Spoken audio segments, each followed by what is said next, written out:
When I'm not a little bit salty that never once did I get congratulated for all the times that I didn't drop the baby, I like to answer questions that I get on YouTube, so let's get to it. Doesn't the name power chord just throw a wrench in chord naming? I did some research and it seems that a no 3 might be a more appropriate name. For example, C no 3 for a C power chord. It also seems that hardcore musicians don't like calling those chords either, and that a dyad might be a more appropriate classification. For example, who would call a C power chord a C no 3 dyad? By the way, thank you so much for this content, man. You really got me back into guitar playing with all this. Power chords, the first chords you learn aren't really chords. How stupid is that? I always remember when I was like, all right, cool, power chord. I can finally play something that sounds like music. And then to have the rug yanked from under your feet to find out they're not actually, in fact, chords. So let's just do a quick review of what power chords are. Power chords are 2-note chords, a note and its fifth. Okay, so let's take this A power chord, rocking the Taylor 614 CE, as usual. The fifth fret on the low E string is an A. This is an A note. A single note all by itself is very lonely. We want to add some harmony to kind of thicken it up, right? So the easiest way to do that is 2 frets down, 1 string down, 5E, 7A. That is the sound of a root note and its fifth. It's its fifth because when you play the major scale starting here, 1, 2, 3, 4, 5, those combine to make that chord. But the technical definition of a chord is 3 different notes. We only have 2 there. So a power chord isn't actually a chord at all right? It's not major, it's not minor. It's just the sound of a thickened note, essentially. And because that relationship between the 1 and the 5 is so powerful, that's why we call it a power chord. So I actually think that the term power chord is actually really good. Now, what the spirit of the question is asking, why don't we call it like a no 3? Because usually to make a chord, you'd have a root note, its third, and its fifth. And if it's a major third, 1, 2, 3, if that third comes from the major scale, you'd end up with a major chord. If that note comes from the minor scale, you end up with a minor chord. Okay, so major, minor, power. Okay? I think that C no 3 sounds stupid and it'll never catch on. I'm sorry.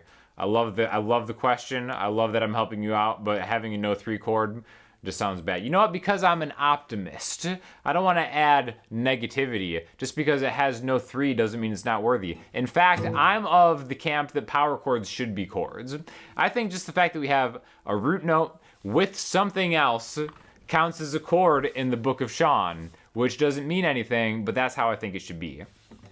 Now, I do think that dyads, or a 2-note chord, have a lot of value, and you can kind of really play around with power chords to make just kind of like simple rock songs sound better, I think. Better, right? Again, rock music is known for having a lot of power chords because it's really more about, these just sound good, aggressively played. Like, no matter where you are, you can move them around. Doesn't even matter if it's in the key. You can make power chords sound good. They'll never be too dissonant. Even if you take them in dissonant intervals from each other.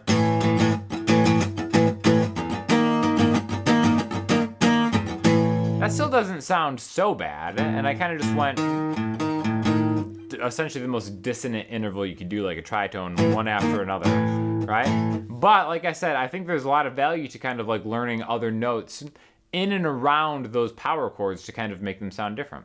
One thing that I'll do a lot when I'm playing live, and maybe I'm just kind of stuck on a chord for a song, because again, most of my live stuff has traditionally been acoustic accompaniment. So a lot of times maybe you're just chilling on this A major chord, okay? So one thing that I think is really fun to do is maybe take the root note and its fifth, then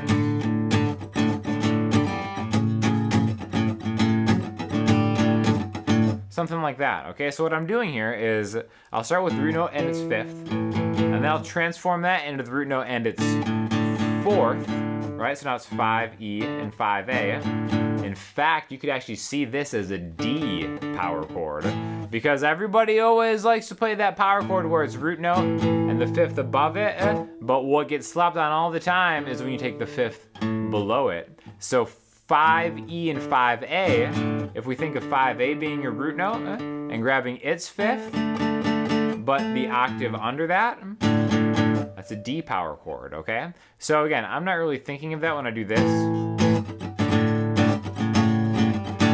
I'm really thinking of a root in its fifth, then a root in its fourth, then a root in its major third, and then back to 4. Because now we have the same root note, essentially the same kind of chord going on, but we're really kind of dancing around what it is, all right? And let's say we have that A major to maybe something like, let's take E minor, right? We can do the same thing minor style. We go E major, and then do the same thing, but now, instead of going root in its fifth, root in its fourth, root in its major third, the minor third is down a half step. So 7A and 5D. And especially when you factor in the low E string to help you out.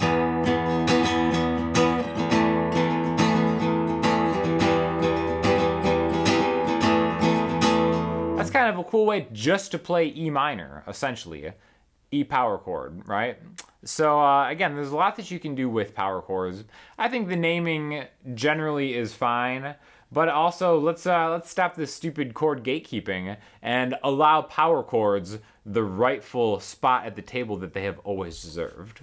Samurai Guitarist says, not gonna lie, I've painted Sean more than once.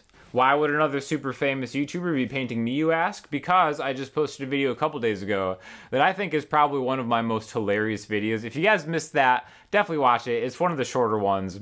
It's me being a model for a ladies painting club, and it is so stupid and it is so funny. Definitely watch it because, again, I cracked up. And in the terms of painting, I would like to paint the portrait of education for all of you. So I'm making my masterclass on super sale about learning the entire fretboard, because again, there's artistry everywhere you look.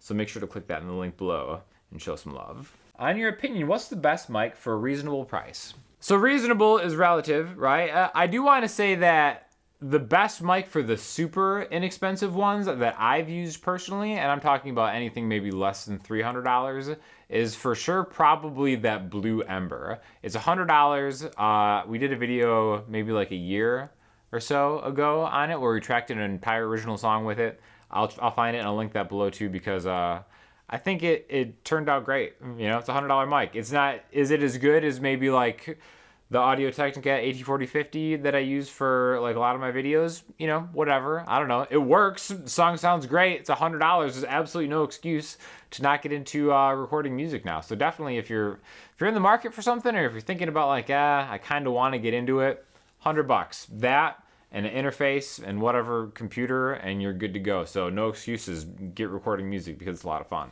Say you're playing in B flat, but just play in the key of C. Ain't gonna get past the perfect pitch police. I can hear the true key of a piece from a mile away.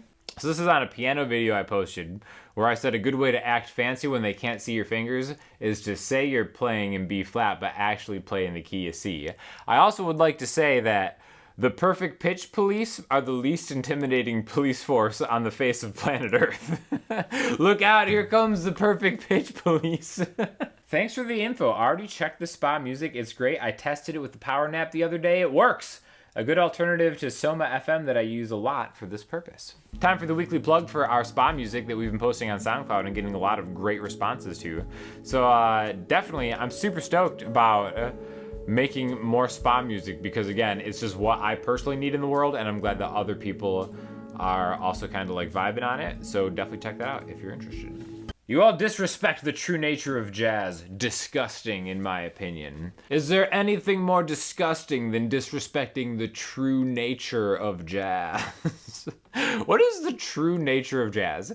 That could be the next contest. Please define the true nature of jazz as succinctly as possible in the comments, and you too could win a prize. WTF! This is effed up on so many levels. First off, I thought this dude was gay for sure. The only girl that would want to hang with this weirdo would be the most annoying girl in the world, and by God, he found her. There is someone for everybody. So this is a pretty salty comment. A very salty response to a wholesome Valentine's Day video, might I add. If you missed that, use the Muppets again. Yeah, have a Muppet of myself and Andrea. Don't ask. It just really lends itself to excellent YouTube content every now and then. Valentine's Day was definitely not an exception. The funny thing about that is, like, I was trying to make a montage. We played the Keen song, Somewhere Only We Know. And then I was splicing in Muppet footage of each of them. And there's a line about a fallen tree in that song. One of the most beautiful songs ever written, by the way. Great song by Keen. And I was like, oh, maybe I'll have the Muppets playing in this fake tree I have in the studio. So I put the Muppets in the tree, and it definitely looks like something out of an actual horror movie. So, again, I don't know why I keep surprising myself by giving myself night terrors every time I bust those Muppets out, but I've done it again. For listening homework this week, I'm going to throw you to a pretty cool band that I just discovered. They're called Toledo, and definitely just cool indie vibes. Love them. Check them out. If you have any questions or comments, hit me up in the comment section, Instagram, Twitter, or the website. Sign up for the Patreon if you're a real G, and until then, I will talk to you next time. Thanks a lot.